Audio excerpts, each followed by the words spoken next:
Inoako raha lasa nambavamalahy isany a fa tao anatin'izay 3 andro zay niarahantsika teto zay a dia efa nandray ny famelan-keloka isika ary hitatsika ihany koa ny fitahiana izay noman'ny tompo atsika satria efa vola eloka isika ary hitatsika omaly moa zany fa misy hiry ny tanàn Jesosy ka na inona olana na inona fiekana mahazo anao dia rehefa mandray ny tanàn Jesosy ianao feno hery ny tanàny afaka mamonjy anao.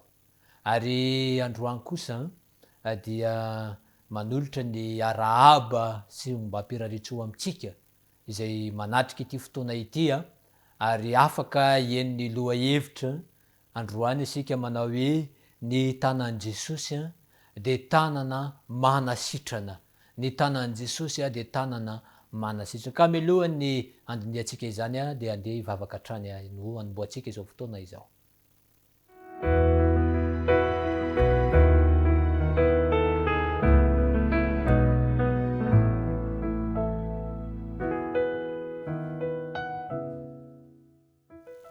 Reny masina o zay ny an-danitra tenay hatrany ny midera mankalaza mamevonahitra ny anaranao ary amin'ity andro faefatra ity tompo dia hiaino ny teninao hatrany izay ampahery ny isam-baravarana aoka ianao lay tompony zavatra rehetra pahary ny zavatra rehetra ray malalo no amme ny teny izay olazaiko ary hitondra fanantenana ho an'ny vahoakanao izany amin'ny naran'i Kristy. Amen.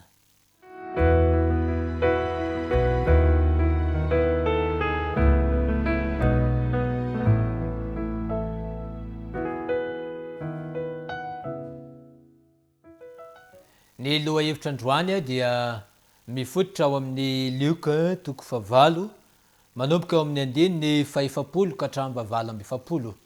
Tantara anankiray izay afaka andraisantsika lesona ihany koa ny amin'ny loha hevitra androany. Ny tontolo-kevitra hita eto ry lasina bavamalahy isany dia izao: misy vahoaka maro hatrany manara-dia an'i Jesosy ary hitatsika fa mitombo ny mpanara-dia an'i Jesosy. Ary io zany tsy mihena mihitsy fa mitombo izy io. Ary be dia be no manana fandriana mahareny lazan'i Jesosy te ahitan'i Jesosy. Asa na ianao tamin'izany fotoana izany raha mba nanana fandriana hoe ary mba iza raha moa zany Jesosy zany moa ve mba olona ohatry ny ahoana zany Jesosy izany. Fa androany dia nisy vehivavy anankiray izay nanana fandriana izy. Efa ela izy nareny lazan'i Jesosy. Efa ela izy nareny momban'i Jesosy. Kanefa ry havana dia nanam-pandriana izy. Fa izao te ho sitrana. Te ho sitrana koa amin'ity aretina mahazo anay ity. Ary rehefa jerena ny tontolo-kevitra misy eto izao, ity vehivavy ity dia nandritra ny 12 taona dia narary. Ary ny aretina nahazo an'ity vehivavy ity dia aretina izay ataontsika hoe aretina tsy dia fampiseho masoandro. Satria aretina izay tsy azo hoentina eo amin'ireo olona. Fa izao efa nitety mpanao fanafody maro ity vehivavy ity.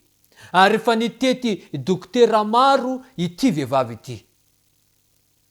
Fa lany aiky fa tsy sitrana. Tsy tafavoaka. Ary nareny lazan'i Jesosy izy hoe izany Jesosy zany hono ny mpanasitrana. Izany Jesosy zany hono ny maneho famantarana maro. Dia teo indrindra no fanantenana ho azy manao hoe tsisy vahaolana intsony afa-tsy Jesosy. Amin'ny fotoana izay mahavery hevitra anao, mety misy fotoana ianao efa lany aiky mihitsy nitety dokotera angambany, nitety toerana maro samihafa noho ny aretina izay nahazo anao. Ary fanandramana efa niainako ihany koa izy io tamin'ny fahakeloko. Nisy aretina nahazo anahy tao amin'ny sofiko tao. Ary nitety dokotera, nitety mpitsabo, tsy mety sitrana mihitsy. Fa nifadiko hanina. Netiko teo amin'i Jesosy ry havana ary izao hitanareo izao. ary anisan'ny lalana ray ny taritany tompo ahy ho amin'ity laharany na amin'ny fitandremana ity zany. Ary eto amin'ny lioka toko 9 andininy 7 dia izao mivaky ny teny aminaran'i Jesosy. Lioka toko 9 andininy 7. Ary noho ny tafaverina Jesosy dia nandray azy tsara ny vahoaka fa niandry azy avokoa izy rehetra. Ay zany ny vahoaka rehetra teo amin'ity tanàna ity dia efa niandry an'izy, niandry an' Jesosy. Ary tsy ny vahoaka ihany fa ity vehivavy ity dia efa ela dia ela no niandry an'ny tompo andalo eo amin'izany tanàna izany. Andeny ny 7. Ary indro dia tonga ny lehilahy atao hoe Jairo, mpanapaka ny sinagoga, dia niankohaka tamin'ny tongon Jesosy izy ka niangavy taminy hiditra ao an-tranony. Fa nanana zanakavavy tokana tokony 12 taona izy, ary rehefa ho faty razavavy ary raha nandeha Jesosy dia nanety lalana azy ny vahoaka. Nandeha Jesosy dia ny vahoaka nanery ny lalana. Ho resantsika amin'ny fotoana manaraka ny tantaran'ny Jairo ity. Fa androany tsy hoany ny resakintsika. Fa eo amin'ny andininy 17. Andininy 17. Ary nisy vehivavy anankiray naharary 12 taona izay efa nandany ny fananany rehetra tamin'ny mpanao fanafody nefa tsy nahasitra anazy akory. 12 taona nandaniana fananana, 12 taona naharariana ry avako malala isany, kanefa tsy nahita vahaolana. Mety efa ela hoy aho ianao, nandany ny fanananao rehetra noho ny aretina. Misy dia eo ambony fandriana foana, misy dia any amin'ny hôpitaly lasa efa fiainany noho ny aretina. Tsy mahita vahaolana intsony ianao ngamba. Fa izao, Baiboly dia manome toky androany. Fa ao Jesosy vahaolana ho anao. Ao Jesosy ilay manome fanantenana ho anao, azo itokina.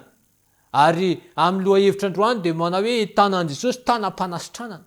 Ity vehivavy naharary ny nandrony 12 taona ty ry avako malala isany dia nahareny ny mikasika an' Jesosy, nahareny tantara momba an' Jesosy, ary naniry ireo raha mandalo ao Jesosy, maniry ny andray ny tananao a Jesosy.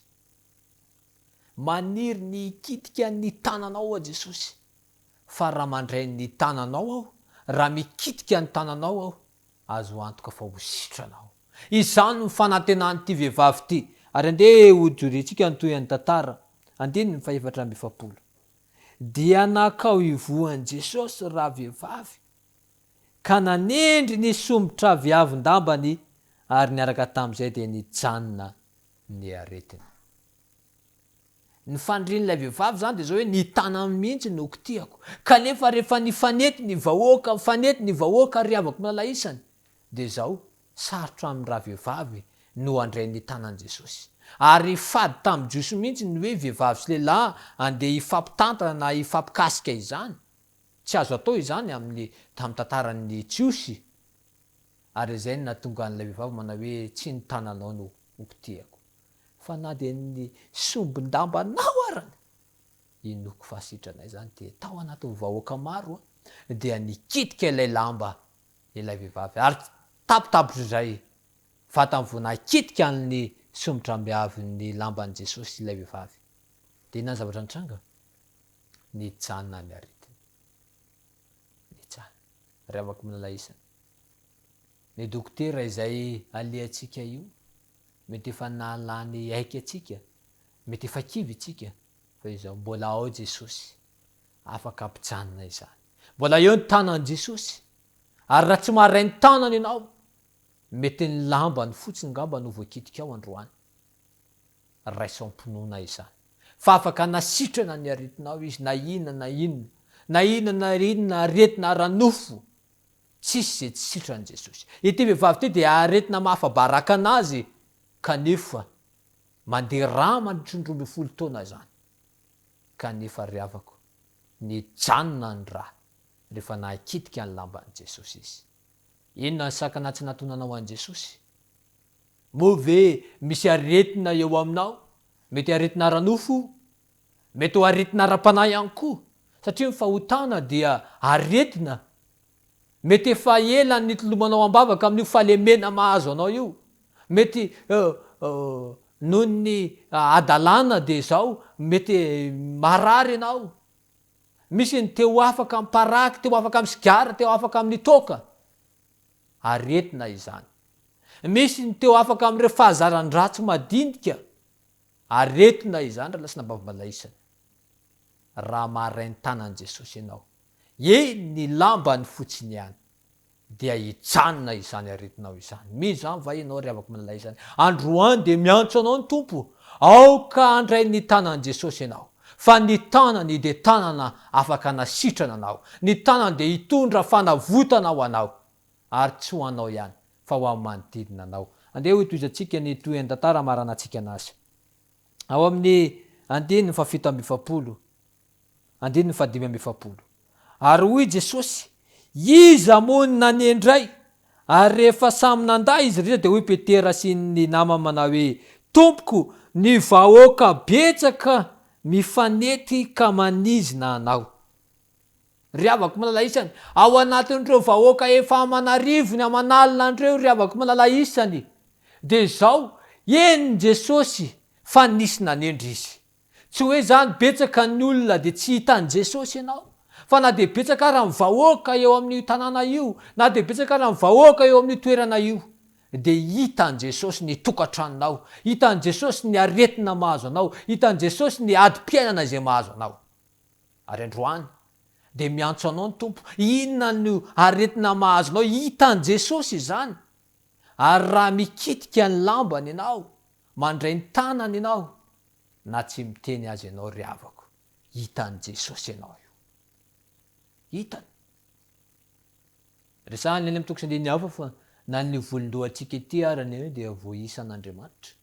Asa iza manampahaizana efa nanana fanandramana hoe ny volondohan-drany na de zao no isany. Tsy mbola nisy, fa Andriamanitra mahafantatra izany. Ary eto amin'ity tantara ity de zao no raisin'ny ravehivavy ho tombontsoa ny fandalovan'i Jesosy. Ary raha mbola tsy nandalo Jesosy, de efa hainy fa ao amin'ny tanàna izay olalovana io de misy vehivavy marary. Ary hoy Jesosy manao hoe iza no nanendry ateo? De hoy Petera sy ny namany, am'reto vahoaka reto moa Jesosy, dia toko samy mifampitakisikisin'ny eto moa, inona no ambaranao mikasika izany? Afaka samy makitika anao daholo anie vahoaka rehetra. Kanefany efa hitan'i Jesosy fa iravehivavy no nanendry anazy. De inona no itoyan'ny tantara eo amin'ny 7:7. Ary fa hoy Jesosy taminy, nisy olona nanendry aho, fantatro fa nisy herin'ny voaka avy tamiko. 7:7. Ary rehefa hitan'ny ravehivavy fa tsy takona azy izy, dia nangovotra izy ka nakeo aminy, sady niankohoka teo anatrehany. Dia nanambara teo anatrehan'ny vahoaka rehetra izay nataony nanendreny azy izy izay nahasitrana azy niaraka tamin'izay. Ary hoy Jesosy taminy, anaka ny finoanao no nanasitranana anao. Hitantsika eto amin'ny andininy 4:7 sy 7:7 indray ry avako malalay isany fa teo indray ravehivavy sy Jesosy ny fanatrika. Tahaka ny tantaran'ilay vehivavy janga i Jesosy sy ilay vehivavy zay hitantsika tamin'ny andro voalohany. Tahaka ny tantaran'i Petera izay Jesosy sy Petera. De hitantsika eto indray fa ny fanatrika i Jesosy sy ity vehivavy narary nandritra 12 taona ity. Ary hoy izy manao hoe anaka, ny finoanao no nanasitranana anao. Hitantsika eto ry avako malalay isany fa izao, noho ny finoan'ny ravehivavy de nitondra fanasitranana ho azy ny fikasihan'ny tanan'i Jesosy, fikasihan'ny lamban'i Jesosy. Androany ve misy amintsika koa te ho sitrany? Androany ve misy amintsika koa te ahita fanasitrany amin'ireo mety aretina izay mahazo antsika? Aoka anam-pinoana, aoka hitoky amin'i Jesosy mandrakarivotsika fa afaka ahatosy atateraka izany Jesosy. Raha misy ary androany, de tiako indray izy raha hiaraka hivavaka amiko. Manenina moa raha andao anao vavaka mihitsy isika? Manenina raha andao hiaraka iombom-bavaka isika ka anao manao hoe Jesosy sitrana ao amin'ity aretina mahazo anaty, Jesosy afao ao amin'ity fahalemena mahazo anaty. Ary amin'izay fotoana izay de raiso ampinoana hoe nikitika ny tanan'i Jesosy ianao, fa ny tanan'i Jesosy de tanam-panasitrana. Andeha hivavaka isika.